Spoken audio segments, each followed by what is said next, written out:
Hi అండి. మామిడికాయ రోటి పచ్చడిని చాలా ఈజీగా ఎలా తయారు చేసుకోవాలో చూపించబోతున్నానండి. చాలా అంటే చాలా రుచిగా ఉంటుంది. అందుకోసం ముందుగా మామిడికాయని, ఉల్లిపాయల్ని, కారానికి తగ్గట్టుగా పచ్చిమిరపకాయలని వీటన్నిటిని కూడా ఇలా చిన్న ముక్కలుగా కట్ చేసి అయితే పక్కన ఉంచుకున్నాను. నెక్స్ట్ స్టవ్ మీద ఒక ప్యాన్ ని ఉంచి అందులోకి 1 టీ స్పూన్ దాకా ఆయిల్ని వేసుకుని ఇందాక కట్ చేసి పెట్టుకున్న పచ్చిమిర్చిని వేసుకుని అయితే ఫ్రై చేసుకుంటున్నానండి.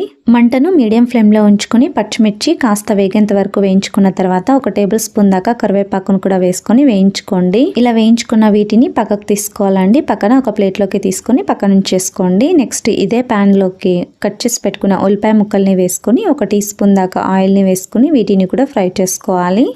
ఉల్లిపాయ ముక్కలు మరి ఎక్కువగా వేగాల్సిన అవసరం లేదండి. కాస్త కలర్ చేంజ్ అయ్యేంత వరకు వేయించుకుంటే సరిపోతుందండి. ఇలా కలర్ చేంజ్ అయిన తర్వాత స్టవ్ ఆఫ్ చేసి వీటిని పక్కన ఉంచుకోండి. నెక్స్ట్ వచ్చేసి పచ్చడిని దంచుకోవడం కోసము ఇలాంటి రోలును తీసుకొని ఇందులోకి 4-5 దాకా వెల్లుల్లిపాయలు, రుచికి సరిపడంత ఉప్పు, 1 టీ స్పూన్ దాకా జీలకర్రని వేసుకొని వీటిని కచ్చాపచ్చాగా దంచుకోండి.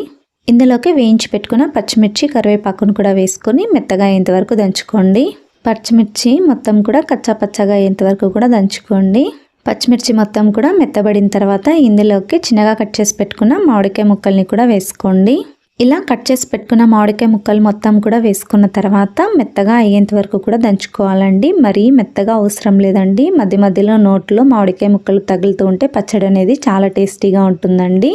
అందుకోసమే మరీ మెత్తగా కాకుండా ఇలా మధ్య మధ్యలో పలుకుల్లా తగులుతున్నట్టుగా ఇలా దంచుకోండి. ఇలా మామిడికాయ ముక్కలు దంచుకున్న తర్వాత ఇందాక వేయించి పెట్టుకున్న ఉల్లిపాయ ముక్కల్ని కూడా వేసుకొని దంచుకోండి. మరి ఉల్లిపాయ ముక్కలు మొత్తం కూడా మ్యాష్ అయ్యేంత వరకు కూడా దంచుకోవాల్సిన అవసరం లేదండి. మధ్య మధ్యలో నోట్లో పలుకుల్లా తగిలేటట్టు దంచుకుంటే సరిపోతుందండి. ఈ పచ్చడిలో ఉల్లిపాయ ముక్కలు, మామిడికాయ ముక్కలు నోట్లో తగులుతుంటేనే చాలా రుచిగా ఉంటుందండి. అందుకోసమే ఇలా కచ్చా పచ్చగా అయితే దంచుకోండి.